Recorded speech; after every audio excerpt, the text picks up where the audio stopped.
నమస్తే. ప్రస్తుతం మన స్టూడియోలో ప్రముఖ ఆధ్యాత్మికవేత్త, ఆస్ట్రోన్యూమరాలజిస్ట్ జయప్రద గారు మనతో ఉన్నారు. సో మేడంతో మాట్లాడేద్దాం.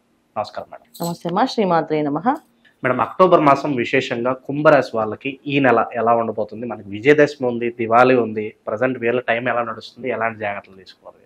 తప్పకుండా కుంభరాశి వాళ్ళకి ఈ మాసంలో ఏంటంటే ఉద్యోగస్తులకి, తర్వాత గవర్నమెంట్ సంబంధించిన వ్యాపారస్తులకి, గవర్నమెంట్తో సంబంధించిన సంబంధం ఉన్న ఏ వ్యాపారం చేసినా వాళ్ళకి లాభదాయకంగా ఉంది. ఎందుకంటే వీళ్ళకి అష్టమ స్థానంలో రవి, తర్వాత శుక్రుడు. దీనివల్ల ఏంటంటే వీళ్ళకి కావాల్సింది పట్టుదల, కృషి, దాంతో సాధించుకొని రావడం, దాన్ని ఎలాగైనా నిలబెట్టుకోవాలనుకోవడము, ఇవన్నీ కొన్ని ఎక్కువగా అవకాశం ఉంటుంది. సో కుంభరాశి వాళ్ళు ముఖ్యంగా తీసుకోవాల్సిన జాగ్రత్తలు, నిర్ణయాలు ఏంటంటే కొత్త ప్రయత్నాలకి కాస్తంత ఆలోచించి వేయాలి. కొత్త విషయాలు అంటే కొత్త వ్యాపారం కానీ, కొత్త ఉద్యోగం ప్రయత్నం కానీ ఈ కాస్తంత ఆగి చేయడం మంచిది. ఎందుకంటే కుంభరాశిలో మన గ్రహణం అయ్యే ఇంపాక్ట్ అనేది కాస్త ఎక్కువగా ఉంటుంది. దానివల్ల వచ్చే ఏ ప్రయత్నాలు చేసినా అది వీళ్ళకి సఫలీకృతంగా ఉండదు. కాస్త ఇబ్బంది పెట్టే లక్షణాలు ఎక్కువగా ఉంటాయి. సో కుంభరాశి వాళ్ళు తీసుకోవాల్సిన నిర్ణయం ఏంటంటే ముందు కొత్త కాకుండా ఉద్యోగం చేసుకునే వాళ్ళకి కంటిన్యూ ప్రమోషన్స్ వచ్చే అవకాశం అయితే ఉంది.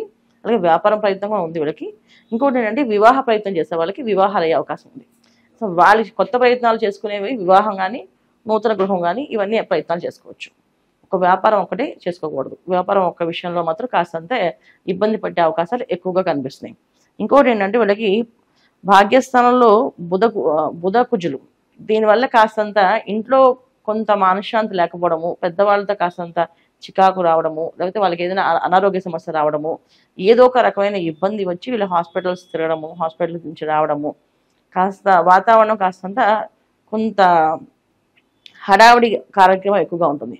ఏమి ఉండకపోయినా మనుషులు అటు ఇటు తిరుగుతూ కొంచెం మానసిక ప్రశాంతతలో కొంచెం లోటుగా ఉంటుంది వీళ్ళకి. ఇది అవుతుందా అవదా అనేది ఒక శబ్దంలో పడడం కానీ, అనుమానంతో ఉండడం కానీ ఇవి జరిగే అవకాశాలు ఎక్కువగా ఉంది. ఇంకొకటి ఏంటంటే కొంచెం భయాన్ని, ఆందోళన ఎక్కువగా ఉంటుంది ఈ మాసంలో వీళ్ళకి. ఏదో అవుతుంది అని. ఎందుకంటే అష్టమ స్థానంలో శుక్రుడు ఎప్పుడు కూడా సంతోషాన్ని, సుఖాన్ని ఇస్తాడు. ఈ రెండు కూడా అష్టమ స్థానంలో ఉన్నప్పుడు, రవితో ఉన్నప్పుడు అంటే కాస్త భయాన్ని, ఆందోళన ఇస్తాడు. అందువల్ల ఏంటంటే ఏదో ఒక రకమైన భయము, ఏదో ఒక వార్త వినాల్సి వస్తుందేమో, ఏం జరుగుతుందో, ఏమవుతుందో అనే ఈ మాసం అంతా వీళ్ళు కొంచెం ఆందోళనలోనే ఎక్కువగా ఉంటారు. కానీ కొంచెం మంచిగా వీళ్ళు విజయదశమి తర్వాత వచ్చే నవరాత్రులు, ఏదైతే మహాలక్ష్మి పూజ, దీపావళి అమావాస్య చేసుకునే పూజలు, వీటి వల్ల కాస్తంత మంచి ఫలితాలు తీసుకునే అవకాశం ఉంది. ఏదైనా సరే కాస్త ఈ మాసంలో కుంభరాశి వాళ్ళు కొంచెం భక్తి కంపల్సరీగా ఉండాలి. కాస్త భగవంతుడు నామస్మరణ చేస్తూ ఉండాలి, గుడికి వెళ్తూ ఉండాలి. ప్రతిరోజు గుడికి వెళ్ళి ప్రదక్షిణాలు చేస్తూ బయటికి వెళ్తూ ఉంటే పనులన్నీ అనుకూలంగా అవుతాయి. లేకపోతే ఏదో ఒక ఆటంకంతో తిరుగుతూ ఉంటారు, అధికంగా శ్రమ పడుతుంటారు, వచ్చే ఆదాయం తక్కువగా ఉంటుంది. ఇది కుంభరాశి వాళ్ళకి ఈ మాసంలో ఎక్కువగా ఉంది. అన్నిటికంటే ముఖ్యం ఏంటంటే వివాహ ప్రయత్నాలు ఎవరైతే చూస్తారో దానికి వస్తే జాగ్రత్తగా ఆలోచించి ముందుకు వెళ్ళడం చాలా ముఖ్యం. వివాహం అయ్యే అవకాశం ఉంది, వివాహ ప్రయత్నాలు ఫలించే అవకాశం ఉంది. అయినప్పటికీ కూడా మనం 1-10 ఆలోచించుకొని నిర్ణయాలు తీసుకోవడం, మాయలో పడకుండా, ఇబ్బంది పడకుండా, ఏదో ఒక ఆందోళన అనేది ఉంటుంది వాళ్ళకి. ఆ ఆందోళన అనేది ఈ వివాహ విషయంలో రాకుండా చూసుకోవడం.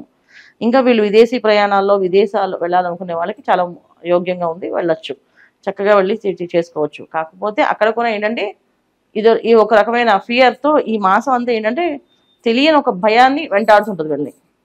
ఎందుకు భయపడుతున్నారో అర్థం కాదు, కానీ వాళ్ళ మనసులో అలా ఫియర్ అలా కంటిన్యూ ఉంటుంది. మనం చెప్పేవన్నీ కూడా ఏంటంటే గోచారంలో ఉండే ఫలితాలు అనమాట. ఈ గోచార ఫలితాల్లో ఉండే ఏదైతే ఎఫెక్ట్ ఉందో వీళ్ళకి అది అందరికీ వస్తుంది. కుంభరాశిలో అనుకున్న వాళ్ళందరికీ ఈ ఎఫెక్ట్ ఉంటుంది.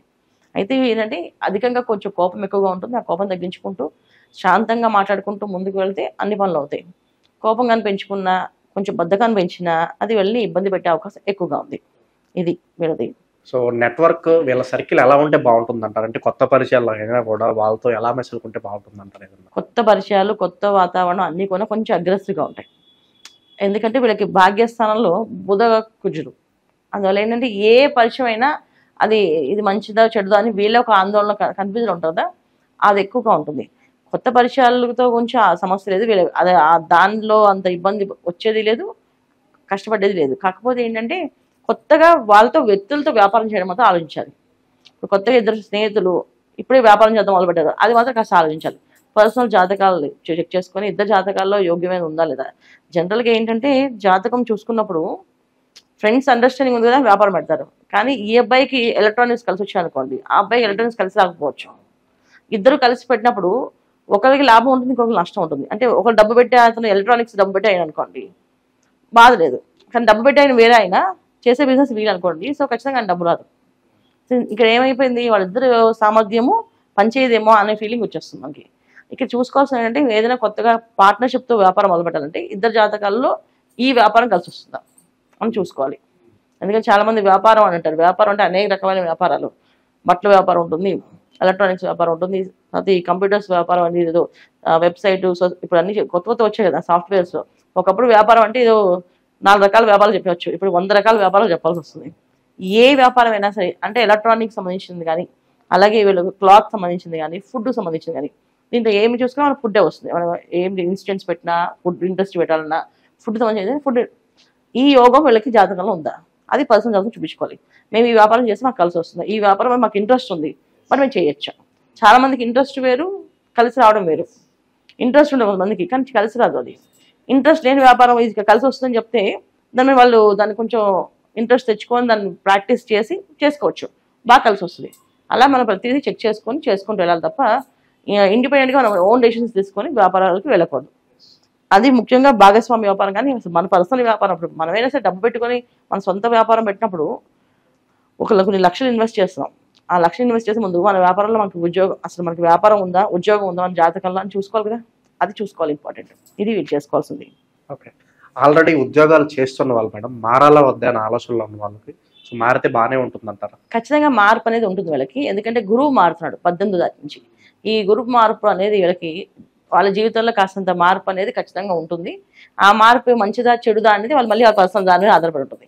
ఉన్న ఉద్యోగం నుంచి మంచి ఉద్యోగానికి వెళ్తున్నారా, అయితే ఉన్న ఉద్యోగాన్ని మానేసి ఇంకో వేరే చిన్న ఉద్యోగానికి వెళ్తున్నారా అనేది కూడా జాతకం మీద ఆధారపడి ఉంటుంది. ఇంకోటి ఏంటంటే ఈ ఉద్యోగం ఉంటుందా ఊడిపోతుందా అనేది కూడా జాతకం మీద ఆధారపడి ఉంటుంది.